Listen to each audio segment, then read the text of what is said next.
Meus irmãos, bom dia. Gostaria de pedir aos irmãos, por gentileza, que abrissem as suas Bíblias no Salmo de número 84. Por gentileza, meus irmãos, nós leremos todo o Salmo, ok? Dos versos de número 1 ao verso de número 12, Salmo de número 84. Os Lagares, o Salmo dos filhos de Corá. Quão amáveis são os teus tabernáculos, Senhor dos exércitos. A minha alma suspira e desfalece pelos atos do Senhor. O meu coração e a minha carne exultam pelo Deus vivo. O pardal encontrou casa e a andorinha ninho para si, onde acolha os seus filhotes. Os teus altares, Senhor dos exércitos, Rei meu e Deus meu. Bem-aventurados os que habitam em tua casa, louvam-te perpetuamente. Bem-aventurado o homem cuja força está em ti, em cujo coração se encontram os caminhos aplanados, o qual, passando pelo vale árido, faz dele um manancial. De bênçãos o cobre a primeira chuva. Vão indo de força em força. Cada um deles aparece diante de Deus em Sião. Senhor, Deus dos exércitos, escuta minha oração. Presta ouvidos, ó Deus de Jacó. Olha, ó Deus, escudo nosso, e contempla o rosto do teu ungido. Pois um dia nos teus átrios vale mais que 1000. Prefiro estar à porta da casa do meu Deus, a permanecer nas tendas da perversidade. Porque o Senhor Deus é sol e escudo. O Senhor dá graça e glória. Nenhum bem sonega aos que andam retamente. Ó Senhor dos exércitos, feliz o homem que em ti confia. Vamos orar mais uma vez, meus irmãos. Ó Deus santo e bendito, Pai, aqui estamos, Pai, diante da tua palavra, Pai. Lida, Pai, diante de nós. A tua palavra, Pai, inspirada, Pai, inerrante, infalível. Pai, que o Senhor nos ajude agora, Pai, tendo lido a tua palavra, Pai, a entendê-la melhor, Pai. E entendendo-a, Pai, que possamos praticá-la. Essa é a nossa oração, em nome de Jesus, com perdão dos pecados. Amém. Amém. Meus irmãos, eu me lembro que certa feita, durante a minha conclusão do curso de formação militar, eu e mais algumas centenas de alunos, fomos para uma ilha deserta, na qual nós passamos lá uma semana. Eu me lembro que lá, depois de um período de intensa privação de sono, por exemplo, intenso sofrimento, intensa dor, frio, fome, eu me lembro que o meu maior desejo, o meu maior anelo naquela ocasião era apenas um: voltar para a minha casa. Meus irmãos, é bem verdade que quando nós, depois de um dia de trabalho cansativo, não é verdade que nós queremos também sempre, ao final do dia, voltar para casa? É interessante, meus irmãos, que quando nós pensamos em casa, na nossa casa, nós pensamos em segurança, nós pensamos em conforto, nós pensamos em refúgio, nós pensamos em descanso. E, meus irmãos, um sentimento muito comum encontrado nas páginas do Antigo Testamento também é o sentimento, irmãos, em especial do povo de Deus que se encontrava exilado no exílio, no cativeiro babilônico, esse sentimento também de querer voltar para casa. Por exemplo, o Salmo de número 137, que retrata ali o sentimento dos exilados na Babilônia, de querer voltar para casa, o sentimento de saudade de casa. O Salmo vai dizer que junto aos rios da Babilônia nós nos sentamos e choramos com saudades de Sião, com saudades de casa. O Salmo 126, que retrata o sentimento daqueles que agora já voltaram para casa, voltaram para Jerusalém. Lá diz que quando o Senhor trouxe os cativos de volta a Sião, foi como um sonho. Então a nossa boca encheu-se de riso e a nossa língua de cantos de alegria. Meus irmãos, a pergunta que nós fazemos agora é: o que fazia de Sião, o que fazia de Jerusalém, como nos contam esses versos, algo tão amável, algo tão desejável? E a resposta é que Deus, o Deus de Israel, se fazia ali, ainda que de maneira simbólica, em Israel, em Jerusalém, em Sião e no seu santo templo, a sua morada, a sua habitação e a sua própria casa. De modo que estar longe de Jerusalém era estar longe de Sião, do Monte Sião. E estar longe de Sião era estar longe do templo de Deus. E estar longe do templo de Deus significava estar longe da presença de Deus, do próprio Deus. Portanto, irmãos, a ideia aqui do Salmo 84 é falar exatamente a respeito dessa presença de Deus. O salmista, como veremos aqui, ele se encontrando longe da casa de Deus, longe da sua própria casa, a qual ele considera a sua própria casa. Ele anseia, ele anela, ele deseja profundamente apenas uma coisa: voltar para a sua casa, voltar para a casa de Deus e voltar para a presença de Deus. Portanto, meus irmãos, a pergunta que nós precisamos fazer e responder hoje é: o que significa dizer que desejamos a presença de Deus? Como nós podemos buscar e adentrar nessa presença de Deus? E aonde nós podemos buscar essa chamada presença de Deus? Para nós respondermos, então, meus irmãos, essas perguntas, eu convido os irmãos a me acompanharem a partir do verso de número 1 do Salmo de número 84. O verso começa dizendo, número 1, dizendo assim, meus irmãos: quão amáveis são os teus tabernáculos, Senhor dos exércitos. É interessante, meus irmãos, que o salmista aqui começa descrevendo o seu amor, seu intenso amor pelos tabernáculos do Senhor. Se nós entendermos que esse Salmo de número 84, ele foi escrito numa época posterior a Davi, a referência, a ideia aqui de tabernáculo, do qual o salmista diz que é amável, não diz respeito àquele antigo tabernáculo móvel, né, que caminhava junto do povo no deserto, mas o seu desenvolvimento posterior, que fora o templo do Senhor. Não é à toa que o salmista, ao longo do Salmo, ele se refere a esse tabernáculo como a casa de Deus. A ideia aqui para o salmista é que esse templo do Senhor, esse amável templo do Senhor, é algo admirável, é algo amável, é algo adorável, é algo querido. E a pergunta que nós fazemos é: por que o salmista aqui no primeiro versículo considera o templo tão amável? Por que ele considera tanto assim o templo do Senhor? Em primeiro lugar, meus irmãos, o templo do Senhor, o templo de Jerusalém naquela época era considerado a morada de Deus, a habitação de Deus, o local que simbolicamente Deus habitava, o local que Deus morava. Portanto, meus irmãos, estar no templo era a mesma coisa que estar com o próprio Deus. Em segundo lugar, meus irmãos, o salmista considera assim tanto o templo do Senhor, porque o templo era, naquela ocasião, o lugar de trabalho dos levitas, do preparo e de sacrifícios, por exemplo. E esse salmo, ele é escrito por um levita. Esse salmo, ele é escrito por um levita, portanto, por alguém que conhecia o templo, que tinha intimidade com o templo. Portanto, o salmista fala de algo que é o templo, que lhe era muito familiar, que lhe era muito próximo, que lhe era muito próprio. E é interessante que no templo do Senhor, ali Deus manifestava o perdão ao seu povo por meio do sistema sacrificial. E a ideia é de que o salmista conhecia o Deus que perdoa. Ele trabalhava no templo, ele entendia do templo, ele manuseava os animais, o sacrifício. Ele conhecia o Deus que perdoava. Em outras palavras, os teus tabernáculos são amáveis porque o Senhor é amável.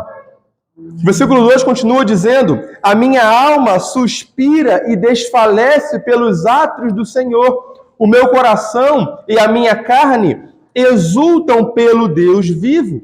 Reparem, meus irmãos, a maneira como agora o salmista descreve o estado da sua alma. Reparem, meus irmãos, que o salmista diz que a sua alma não apenas suspira, ou seja, deseja, mas ela desfalece pelos átrios do Senhor. A ideia aqui de desfalecer tem a ver com perder o vigor, perder a força, perder a disposição. A ideia de esvaecer. Aqui a ideia é de que o salmista encontra-se com a sua alma debilitada. Por algum motivo a sua alma está sedenta, está inquieta, está ansiosa, está aflita, espiritualmente faminta, espiritualmente desnutrida. E a pergunta que nós fazemos é: por que a alma do salmista aqui é narrada como uma alma que desfalece? Por que a sua alma se encontra dessa maneira? E a resposta é que o salmista aqui está longe do templo do Senhor. Não se trata apenas aqui de um desejo intenso de estar no templo. A ideia aqui é mais profunda, é a ideia de alguém que quer estar em algum lugar, mas ainda não está lá. É alguém que está privado do lugar que deseja estar. É alguém que está longe, se consome, se desfalece por desejar estar lá e não está. O ponto, portanto, aqui, meus irmãos, é que o salmista ele está com saudades de casa. Ele está com saudades da sua casa. E não apenas isso, o salmista aqui, como nós vimos, ele deseja os átrios do Senhor. Os átrios era o local, o átrio do Senhor era o local ali externo, era o pátio do templo ali, aonde as pessoas levavam os animais para serem sacrificados como parte do culto ao Senhor. Basicamente, o culto no Antigo Testamento se resumia na matança de animais. E no átrio do Senhor era onde as pessoas levavam os animais para que eles fossem ali sacrificados. Portanto, o desejo do salmista pelo átrio do Senhor é o desejo de cultuar ao Senhor. O salmista deseja aqui adorar ao Senhor, cultuar ao Senhor no seu santo templo. Lembrando que naquela época o culto ao Senhor era feito no templo do Senhor, no templo de Jerusalém. Não é à toa que ele diz que, continuando o verso, o meu coração e a minha carne exultam pelo Deus vivo. Aqui a ideia, meus irmãos, dessa segunda parte, o salmista aqui, ele basicamente disse a mesma coisa com outras palavras. A ideia aqui é de que desejar os atos do Senhor é a mesma coisa que desejar o próprio Deus vivo. Irmãos, e o salmista continua ilustrando o seu desejo pelo templo do Senhor, em especial por cultuar ao Senhor, nos versículos 3 e 4, quando ele continua dizendo: o pardal encontrou casa, e a andorinha ninho para si, onde acolha os seus filhotes. Os teus altares, Senhor dos exércitos, Rei meu e Deus meu. Bem-aventurados os que habitam em tua casa, louvam-te perpetuamente. Mas é interessante aqui a maneira como o salmista ele se utiliza da figura de um pardal e de uma andorinha para ilustrar o seu intenso desejo de habitar na casa de Deus e de cultuar ao Senhor. Reparem, meus irmãos, que um pardal e uma andorinha, para nós que podemos observá-los ali durante o dia, uma das características desses animais é que eles são muito inquietos. Pardais e andorinhas são agitados. Nós sempre vemos pardais nos postes, por exemplo, das ruas, para lá e para cá. Eles nunca estão parados, totalmente parados. Eles estão sempre agitados, eles estão sempre desesperados. A ideia de que uma das características que marcam esses animais é a inquietude, é a agitação. E o ponto aqui para o salmista é de que, embora esses animais sejam inquietos, sejam agitados, o ponto aqui é que o salmista os imagina ao pousarem perto dos altares do Senhor, eles encontram sossego. Mesmo animais inquietos, mesmo animais agitados, quando encontram e quando pousam na casa de Deus, nos atos do Senhor, próximo aos altares do Senhor, eles encontram paz, sossego, calmaria, quietude, refúgio, abrigo, segurança. A ideia, meus irmãos, aqui é de que esses animais encontraram um grande privilégio. E mais do que isso, a ideia aqui é de que o salmista aqui ele inveja essas pequenas aves, no sentido de que elas estão numa condição muito privilegiada que ele, o salmista, gostaria de estar. É como se ele olhasse para as aves e dissesse: eu queria estar no lugar de vocês. Eu queria estar próximo aos altares. Eu queria estar próximo ao templo do Senhor. A ideia de que as aves estão aqui em melhor vantagem, melhor sorte do que o salmista. Ele continua dizendo no verso 4, e bem-aventurados os que habitam em tua casa, louvam-te perpetuamente. A ideia aqui, meus irmãos, é de permanência constante. O salmista não deseja aqui uma breve passagem pela casa do Senhor. Ele não deseja fazer da casa do Senhor uma casa de veraneio. Ele deseja fazer da casa do Senhor a sua própria casa. E é muito comum ao longo dos salmos essa ideia, esse desejo dessa possibilidade de habitar na casa do Senhor. Por exemplo, o Salmo 15 vai dizer: quem, Senhor, habitará no teu tabernáculo? Quem há de morar no teu santo templo? Salmo 23 vai dizer: e habitarei na casa do Senhor para todo sempre. Irmãos, há sempre um desejo profundo dos salmistas aqui em habitar na casa do Senhor. Meus irmãos, agora eu paro para uma aplicação que diz o seguinte: o intenso desejo do salmista em se achegar ao templo para cultuar e adorar ao Senhor deve ser o mesmo desejo do povo de Deus hoje, em especial no contexto da igreja reunida na Santa Assembleia Solene. Meus irmãos, Deus, de maneira especial e espiritual, se faz também presente no culto que nós oferecemos a Ele. Irmãos, o culto público aqui feito ao Senhor não é uma mera reunião formal para nós cumprirmos um protocolo. O culto público, meus irmãos, é a ocasião onde Deus convoca a sua igreja para adorá-lo. É a ocasião onde Deus se faz de maneira especial e espiritual presente. O culto público, meus irmãos, no culto público, algo espiritual está acontecendo. Deus está manifestando a sua presença por meio do seu Santo Espírito, por meio da sua santa palavra. E é por isso que, como o salmista, nós devemos também anelar e desejar e ansiar pelo seu santo dia do Senhor, pelo santo culto ao Senhor. E é por isso que não existe cristão verdadeiro que não deseje congregar, cultuar ao Senhor. Não existe, meus irmãos, cristão verdadeiro que não deseje adorar ao Senhor juntamente com a sua Santa Assembleia reunida. É por isso que os chamados desigrejados, por exemplo, nunca podem buscar de fato a presença de Deus, porque não o buscam no seu santo culto, aonde Deus se faz presente, aonde Deus se faz presente. Nós passamos recentemente, há alguns anos, pela pandemia, aonde aqueles que de fato amam ao Senhor no seu santo culto sofreram e muito pela privação de não poder cultuar ao Senhor, enquanto que muitos, tendo largado a igreja e não voltado, demonstraram com isso que nunca amaram de fato a presença do Senhor no seu santo culto. Quantas vezes, meus irmãos, nós valorizamos muito mais os nossos próprios negócios, nossos próprios prazeres no santo dia do Senhor. É muito comum que pessoas, mesmo podendo cultuar ao Senhor pela manhã e pela noite, optam por gastar uma das partes do dia em seu bel prazer, em faltar o culto sem motivo justificável. Se nós amamos ao Senhor, nós queremos passar tempo com Ele. Se nós amamos a nossa esposa, o nosso cônjuge, não é verdade que nós queremos passar todo o tempo com ele ou com ela? Se nós amamos ao Senhor, nós devemos passar todo o tempo e toda a oportunidade que nós temos de cultuar ao Senhor, nós devemos assim fazê-lo.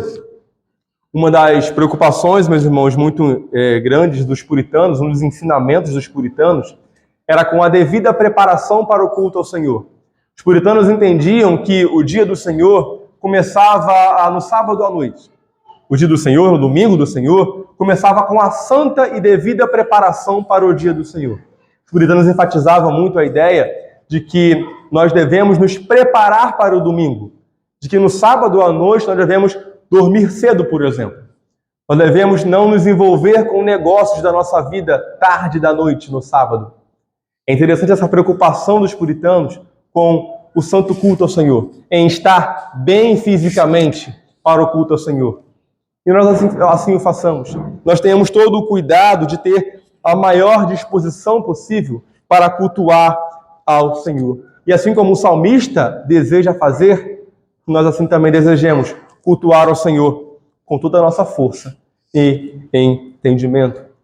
Voltando ao texto, meus irmãos, o salmista continua dizendo nos versos 5 a 7, dizendo: bem-aventurado o homem cuja força está em ti, em cujo coração se encontram os caminhos aplanados, o qual, passando pelo vale árido, faz dele um manancial. De bênçãos o cobre a primeira chuva. Vão indo de força em força. Cada um deles aparece diante de Deus em Sião. Mas é interessante a maneira como o salmista aqui descreve um peregrino.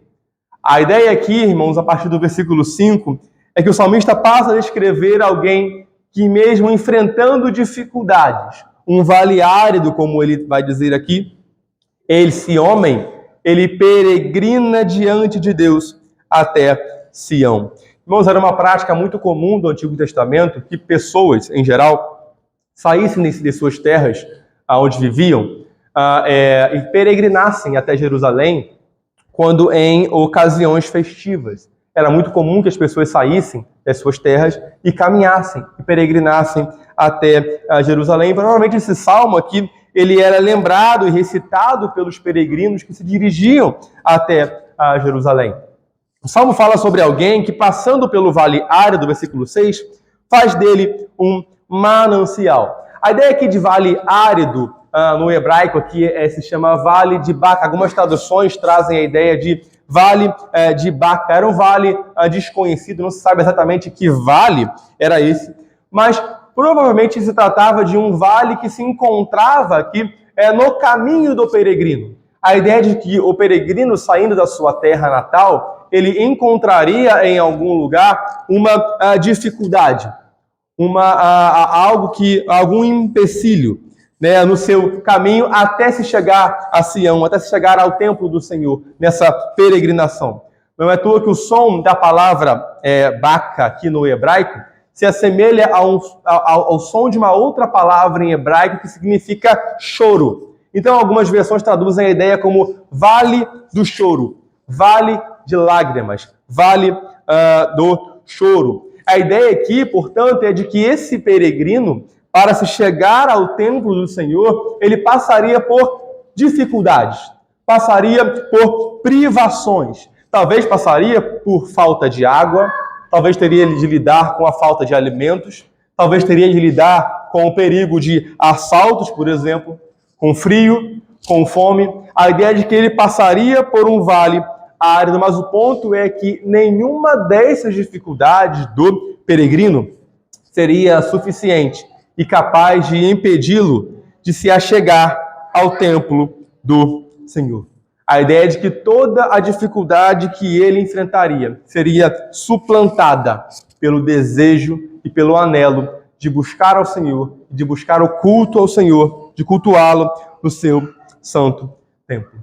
Vamos parar aqui para mais uma aplicação, que é a seguinte: como o salmista, nós, verdadeiros crentes, devemos buscar a presença de Deus no seu santo culto, a despeito dos vales e dificuldades que se apresentam em nosso caminho.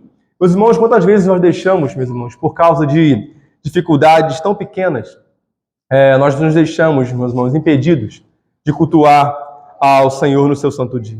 Quantas vezes nós deixamos de congregar, de cultuar ao Senhor por causa de uma noite mal dormida, por causa de um cansaço semanal, por causa de um estresse que passamos em casa, por causa de uma briga familiar, por causa de sono, por causa de uma unha encravada? Outras vezes nós deixamos por motivos tão pequenos e injustificáveis de cultuar ao Senhor no seu santo dia.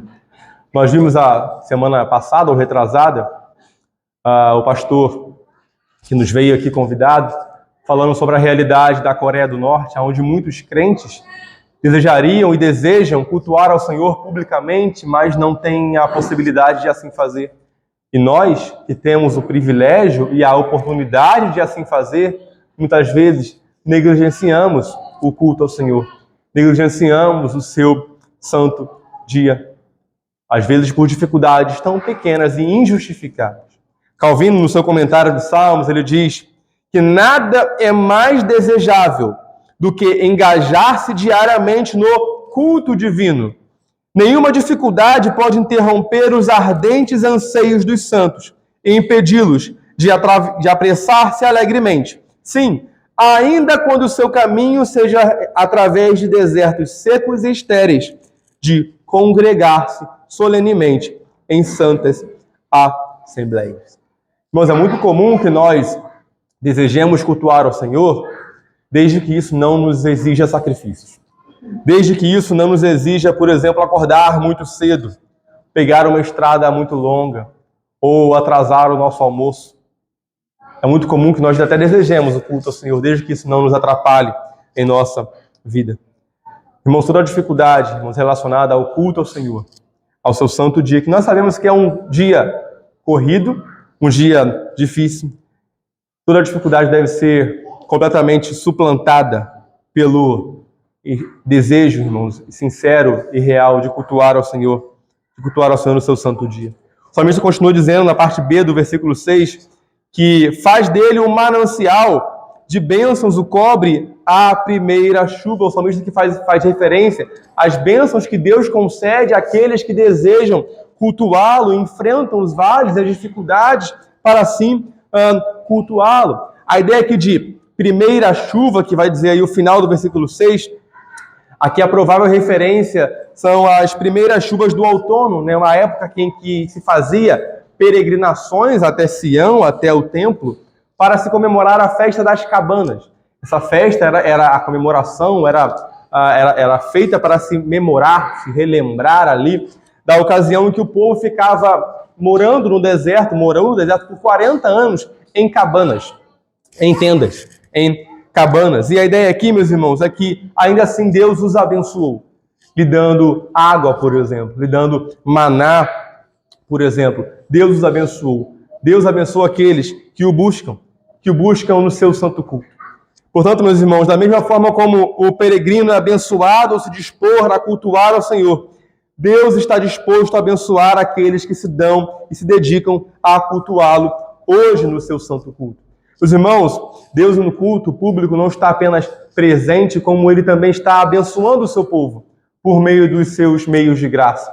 Não é verdade, meus irmãos, que nós, ao virmos ao culto ao Senhor, assim como Deus abençoou o salmista que peregrina até o culto ao Senhor no templo, aqui, não é verdade que Deus, por meio da sua palavra pregada, da oração que nós fazemos publicamente, dos louvores que nós cantamos publicamente, não é verdade que por meio dos sacramentos que são realizados, Deus, por meio desses meios de graça, não é verdade que Ele está abençoando o seu povo?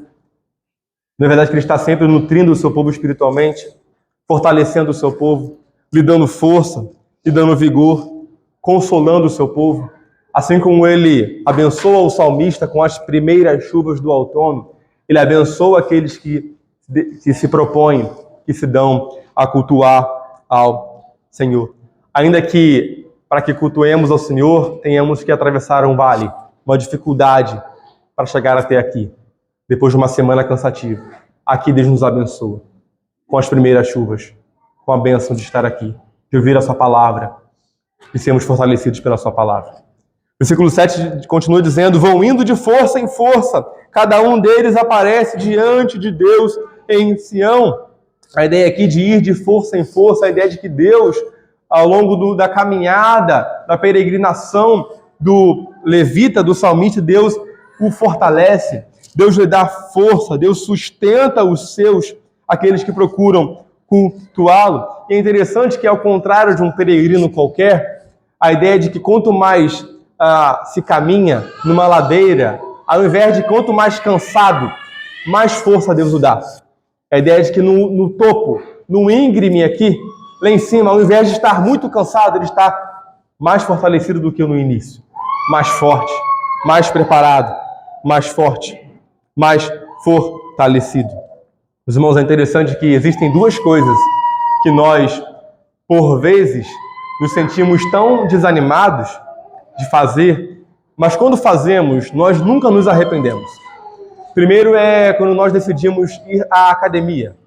É muito comum que nós nos sintamos desanimados, por exemplo, de ir à academia para malhar. Devagar, vamos desanimados, mas quando nós vamos e voltamos, nós pensamos, que bom que eu fui. Nós nunca nos arrependemos de termos ido. Nós nos arrependemos quando nós não vamos. E a segunda coisa é ir à igreja. Às vezes nós nos sentimos desanimados de ir à igreja, mas quando nós vamos e voltamos, nós falamos assim, que bom que eu fui. Como eu fui abençoado. Como eu fui fortalecido. E essa força que nós só conseguimos ir porque Deus nos deu essa força. Porque de força em força o Senhor nos fortaleceu. Nos deu força para nós irmos à sua casa. O salmista, portanto, descreve aqui, irmãos, a ideia de peregrinação. Ele relata aqui o homem que, passando pelo vale árido, peregrina até o monte Sião, até o templo do Senhor. E é exatamente essa peregrinação que o salmista deseja realizar. É exatamente essa peregrinação que o salmista deseja fazer, mas o ponto é que ele não tem forças para isso. O salmista deseja algo que ele não tem força para tal. Essa força está, portanto, ausente dele. Estando, portanto, sem força para caminhar até Sião, para ir até o santo templo, o que ele faz? O salmista aqui, meus irmãos, a partir do versículo 8 e 9, ele passa a orar ao Senhor. Ele passa a clamar ao Senhor. O texto diz, no versículo 8 e 9, Senhor, Deus dos exércitos, escuta a minha oração. Presta ouvidos, ó Deus de Jacó. Olha, ó Deus, escudo nosso, e contempla o rosto do teu ungido. Irmãos, é interessante que aqui o salmista se utiliza aqui de 4 verbos para expressar o seu intenso desejo e clamor pelo Senhor e pelo seu santo culto. O texto diz para a gente aqui que ele diz, escuta-me, presta ouvidos, olha, contempla. O salmista aqui, portanto, meus irmãos, desejando o culto ao Senhor, desejando o Senhor, desejando adorá-lo no seu santo culto, na sua santa assembleia solene, ele ora ao Senhor. Ele entende que somente por meio da oração o Senhor concederia forças para ele peregrinar até Sião. E nessa oração o salmista se refere a Deus no versículo 9 como escudo nosso. A ideia de escudo aqui traz a ideia de proteção. O salmista certamente durante a sua peregrinação teria de lidar com perigos ao longo do caminho. Talvez com perigos de assalto, por exemplo, ao longo do caminho. E ele poderia buscar ajuda em outros reinos, por exemplo, com povos pagãos, por exemplo. Mas a ideia dele é que o Senhor é a sua única proteção. Ele diz que ele pede ao Senhor, contempla o rosto do seu ungido. Em outras versões, mostra-me, Senhor, a tua bondade. A ideia de ungido aqui, o salmista faz referência ao rei Davi, a aliança que Deus fizera com o rei Davi, a ideia de que o Senhor se lembre da sua aliança, do seu amor pactual para com o povo da aliança. O salmista, portanto, aqui, meus irmãos, ele ora ao Senhor, ele pede forças ao Senhor para que o Senhor o ajude a cultuá-lo no seu santo templo. Mas uma aplicação para a gente aqui, meus irmãos, é de que diante das nossas dificuldades reais, devemos orar ao Senhor. O salmista, debilitado e sem força, ele ora ao Senhor. É por meio da oração, meus irmãos, que Deus fortalece a nossa fé. É por meio da oração que Deus ele concede maior vigor, maior graça, maior força. É por meio da oração que Deus aumenta a nossa confiança nele, a nossa santidade. Ele aquieta a nossa ansiedade. Muitas vezes, meus irmãos, por causa de problemas justificáveis e reais, como problemas de saúde, problemas, pessoas idosas, pessoas que sofrem de doença crônica, pessoas acamadas, por exemplo, pessoas deficientes. É muito comum que essas pessoas desejem cultuar ao Senhor, mas por motivos justos, justificáveis, não podem assim fazê-lo. Enquanto nós, muitas vezes, temos o privilégio e podemos fazer e não fazemos. É comum, por exemplo, que durante visitas pastorais a tais pessoas impossibilitadas, o desejo que elas mais manifestam é: eu queria tanto estar no culto público, mas eu não tenho forças para isso e não tenho condições para isso. Que nós oremos por essas pessoas para que Deus lhes dê força, lhes dê condições. E que nós oremos também, meus irmãos, pedindo a Deus perdão, porque muitas vezes nós temos a oportunidade, o privilégio, e nós assim não fazemos. Nós oremos ao Senhor, pedindo forças ao Senhor, para que tais pessoas possam, mais uma vez, ter o privilégio de cultuar ao Senhor na sua santa casa. Versículo 10 continua dizendo: pois um dia nos teus átrios vale mais que 1000. Prefiro estar à porta da casa do meu Deus a permanecer nas tendas da adversidade. Interessante que o salmista diz que ele prefere estar um dia apenas nos teus átrios. E diz que essa presença nos teus átrios vale mais que 1000. É interessante que a ideia aqui de que nada é comparável a estar na casa do Senhor. Nenhuma outra coisa está na casa do Senhor. E todas as outras coisas se tornam insignificantes se comparadas a estar na casa do Senhor, no seu santo templo. Ele diz que ele prefere estar à porta da casa do meu Deus a permanecer nas tendas da perversidade. A palavra aqui para porta é, de fato, o limiar, a soleira da porta. Ali é a ideia do início da casa de Deus, aonde ainda não tem cobertura, é só no início da porta. E a ideia aqui de que ele deseja estar lá, porque mesmo na porta há segurança, há um lugar fixo. Enquanto nas tendas da perversidade, embora cobertas, elas são inconstantes. Ali não há segurança. Ali há cobertura, mas não há segurança alguma. Enquanto apenas na porta, no limiar da casa de Deus, ali já há segurança. Ali já há conforto. Ali já há estabilidade. Versículo 11 e 12 continua: porque o Senhor Deus é sol e escudo. O Senhor dá graça e glória. Nenhum bem sonega aos que andam retamente. Ó Senhor dos exércitos, feliz o homem que em ti confia. Ele diz que o Senhor Deus é sol e é escudo. A ideia de sol é a ideia de luz, a ideia de que Deus abençoa o seu povo, iluminando o seu povo por meio da palavra, da pregação. O Senhor não deixa o seu povo andar no escuro. O Senhor está sempre abrindo os olhos do seu povo, iluminando o caminho do seu povo, para peregrinarem até o seu santo culto. A ideia de que Deus protege o seu povo, Ele é o escudo do seu povo. Ele protege o seu povo contra os ímpios, contra os maus. Meus irmãos, ele fala também aqui sobre as bênçãos que Deus concede ao seu povo. Graça, proteção, glória, bem, felicidade. A ideia de que aqueles que se propõem a buscar ao Senhor o seu santo culto, esses são de fato felizes. Esses encontraram de fato a verdadeira felicidade. Esses foram alcançados pela glória, pela graça, pela proteção, pelo bem e pela felicidade. Meus irmãos, há aqui, caminhando para o final, ainda há um sentido mais profundo, mais nobre, mais intenso de se estar na presença de Deus. Isso acontece quando nós buscamos a presença de Deus na pessoa do seu Filho. Quando nós entendemos que Cristo é o nosso verdadeiro templo. Meus irmãos, o que acontecia no templo naquela época? No templo, como eu disse, acontecia ali o culto ao Senhor. Ali acontecia, em primeiro lugar, a apresentação dos sacerdotes ao Senhor. Lembrando que os sacerdotes, eles eram representantes do povo. Eles faziam a mediação entre Deus e o povo. Eles tornavam o povo agradável ao Senhor por meio do oferecimento de sacrifícios. Eles deveriam se apresentar ao Senhor de maneira santa. Eles deveriam intermediar pelo povo. Eles deveriam se tornar mediadores entre Deus e o povo. Eles deveriam apresentar as necessidades do povo até Deus. Eles deveriam pedir perdão a Deus pelos pecados do povo. E em segundo lugar, ali existia também o oferecimento de sacrifícios. Os animais deveriam ser perfeitos, deveriam ser sem defeitos, deveriam ser sem mancha, sem ruga, sem problema algum. Em Cristo nós temos tudo isso. Cristo fora, meus irmãos, aquele que se apresentou como o sumo sacerdote perfeito ao Pai. sem defeito, sem problema algum.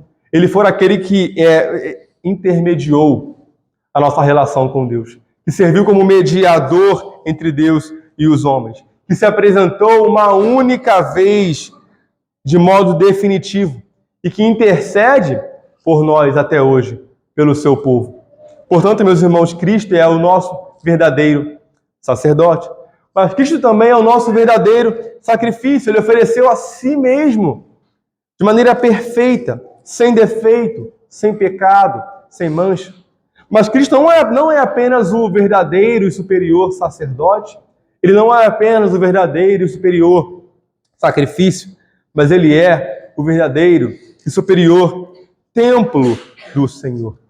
Lembra, meus irmãos, que em certa ocasião, Jesus, conversando com seus inimigos, ele disse: destruam esse templo, apontando para o templo lá de Salomão, e eu o levantarei em 3 dias. Ao que as pessoas disseram: esse templo demorou 46 anos para ser construído e você diz que vai levantá-lo em 3 dias? João lhe diz: mas o templo do qual ele falava era o seu corpo. Era o seu corpo. Em Mateus 12, 26, Jesus vai dizer a respeito de si mesmo: aqui está quem é maior que o templo. E Paulo, escrevendo aos Colossenses, ele vai dizer: porquanto nele, em Cristo, habita corporalmente toda a plenitude da divindade. Meus irmãos, Cristo, ele é a mais plena, a mais perfeita manifestação da presença de Deus entre os homens. Não de maneira simbólica, como Deus se manifestava e manifestava a sua presença lá no templo físico e terreno de Jerusalém. Mas Deus manifesta em Cristo a sua presença mais plena, a sua presença mais perfeita. Se nós queremos buscar a presença de Deus, que estejamos em Cristo. Que estejamos em Cristo. Porque em Cristo está a presença de Deus. Em Cristo, meus irmãos, nós encontramos repouso. Em Cristo nós encontramos morada. Em Cristo nós encontramos segurança. Em Cristo nós encontramos a verdadeira presença de Deus. Em Cristo nós voltamos para casa. Que Deus nos abençoe. Amém. Ficar de pé. Vamos orar, nosso Deus.